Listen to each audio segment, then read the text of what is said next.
Di episode 12 ini bagaikan roller coaster untuk perasaan Seungtak.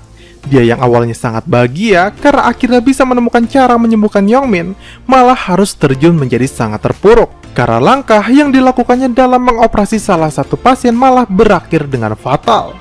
Dan pastinya kejadian ini membuat Seungtak trauma dan menjadi ragu tentang apa yang harus dilakukannya kepada tubuh Yongmin.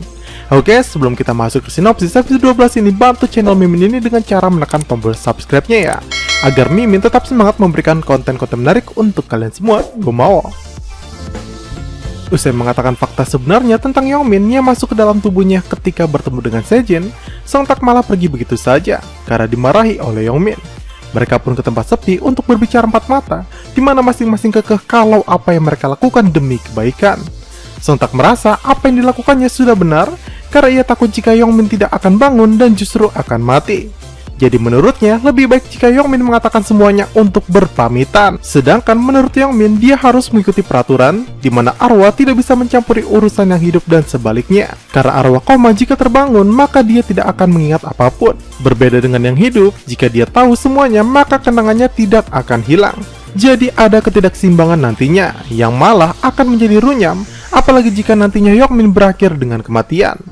Nah, mendengar itu, Seungtak masih saja kekeh. Kalau lebih menyakitkan lagi jika yang hidup melihat orang yang dicintainya meninggal tanpa berpamitan. Dan di tengah perdebatan, tiba-tiba Sejin menyusul untuk meminta penjelasan atas ucapan Seungtak. Dan karena menturuti Yongmin, Seungtak malah berpura-pura bodoh dan meminta Sejin melupakan kejadian sebelumnya. Tapi hal ini justru membuat Sejin marah dan sekali lagi mengusirnya agar tidak mendekatinya lagi. Namun kendati demikian, walaupun sangat marah, Sejin masih sedikit mempercayai perkataan Seungtak. Dr. An yang bertemu dengan wakil direktur Han Seung-won ternyata disuruh untuk membunuh Yongmin. Ini dilakukan karena Dr. An sudah terlanjur basah melakukan semuanya. Jadi Han Seung-won memberikan pilihan, Dr. An akan berakhir di jeruji besi atau sekali lagi menturuti perkataannya, dan bisa menjadi dokter kembali jika menturutinya. Di sisi lain, tiba-tiba Yongmin di tubuh Seungtak berlari menggendong Sejin yang pingsan di kamarnya. Ia pun memeriksanya yang ternyata Sejin kekurangan gizi dan terlalu lelah mengurus tubuh Yongmin. Yongmin pun membawa Sejin ke apartemennya dan memintanya untuk beristirahat seharian di sana. Walaupun Sejin menolak, Yongmin di dalam tubuh Seungtak mengatakan kalau jika ada Yongmin di sana, pasti Yongmin akan senang jika Sejin beristirahat memulihkan tubuhnya. Karena jika Sejin memaksakan tubuhnya, justru hal itu akan membuat Yongmin sedih. Di sisi lain, Dr. An yang hendak membunuh Yongmin malah gagal karena ternyata ruang perawatan Yongmin dijaga oleh bodyguard suruhan Seungtak. Padahal dia merasa akan berhasil karena sudah tidak ada Sejin di sana. Kemudian scene balik ke Yongmin di dalam tubuh Seungtak yang kini mengajak Sejin berjalan-jalan untuk self-healing. Namun jalannya mereka malah membuat Sejin dejavu, karena tempat-tempat tersebut sama seperti tempat yang dulu ia dan Yongmin datangi. Apalagi, tiap kata yang diucapkan oleh Seungtak sama persis seperti perkataan dari Yongmin. Di rumah sakit, tiba-tiba ibu dari Sujung datang ke sana untuk membawakan anaknya makanan. Ia yang mengira anaknya bekerja sebagai dokter masalah ringan, malah mendapati anaknya berada di ruangan IGD. Dan dia yang tidak suka dengan bidang kedokteran itu pun marah besar dan pergi begitu saja. Dan di luar, Paktes yang berada di dalam tubuh Bukim menghampirinya untuk menghibur anaknya. Nah, pada momen ini kita juga kembali ditegaskan siapa itu Paktes. Yakni ketika kepala dokter Taesik mengenang dirinya yang masih junior pada sebuah foto rumah sakit masa lalu, dan dia punya seorang mentor hebat, dan mentor itu adalah Paktes. Nah, di foto ini Paktes berdiri di sebelah kakinya Seungtak yang menandakan keduanya sangat dekat, dan Paktes bukan dokter sembarangan. Seungtak yang melihat selang air di halamannya dan pipa-pipa yang tersumbat membuatnya mendapat inspirasi mengenai masalah pada tubuh Yongmin. Ia pun langsung menghampiri Sejin dan Yongmin dan mendapati kalau bisa saja masalahnya ada pada pembuluh darah ke otak yang tersumbat atau angiogram.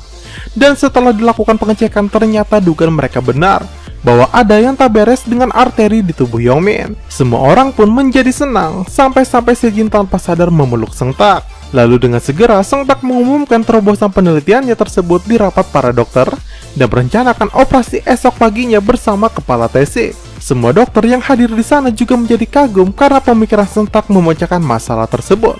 Nah, masalah selanjutnya, Yongmin malah ragu mengoperasi dirinya sendiri karena takut terjadi sesuatu akibat distorsi arwahnya yang terkadang membuat tangannya tersentak. Apalagi ditambah, info ini juga diketahui oleh wakil direktur Han yang pasti akan membuat suatu rencana.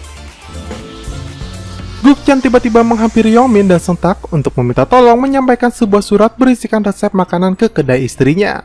Dia harus segera melakukannya karena takut jika suatu saat dirinya menghilang alias meninggal. Dan Seong-tak pun dengan senang hati membantunya, yang ternyata kedai makanan istri Guk-chan ini sepi karena rasanya tidak enak.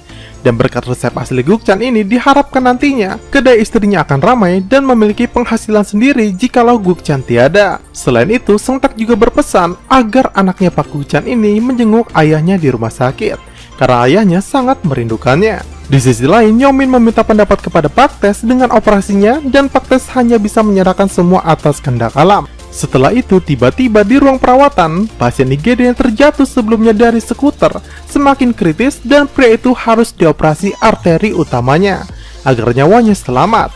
Jaewon sendiri merasa bingung karena tidak ada dokter senior yang bersedia untuk melakukan operasi. Yang mau tak mau, Seong-tak harus melakukannya. Tapi hal ini malah ditentang oleh Yongmin karena ia takut penyakit tangan saat arwahnya terdistorsi kambuh. Tapi kendati demikian, akhirnya mereka tetap melakukan operasi dan sebisa mungkin melakukannya. Nah, tapi ternyata apa yang ditakutkan oleh Yongmin menjadi kenyataan. Arwahnya tiba-tiba terdistorsi dan tangannya tersentak. Bahkan lebih parahnya, arwah Yongmin pun sampai keluar dari tubuh Seong-tak, dan ketika mereka hendak bergabung kembali, ternyata sudah tidak bisa mereka lakukan. Pak Tae pun datang ke ruangan tersebut yang mungkin hendak menolong, tapi sayang semua sudah terlambat karena sang pasien sudah meninggal dunia. Dan ini menjadi tamparan keras sekaligus kesalahan fatal pertama yang dilakukan Seong-tak, dan episode ini pun berakhir sampai di sini.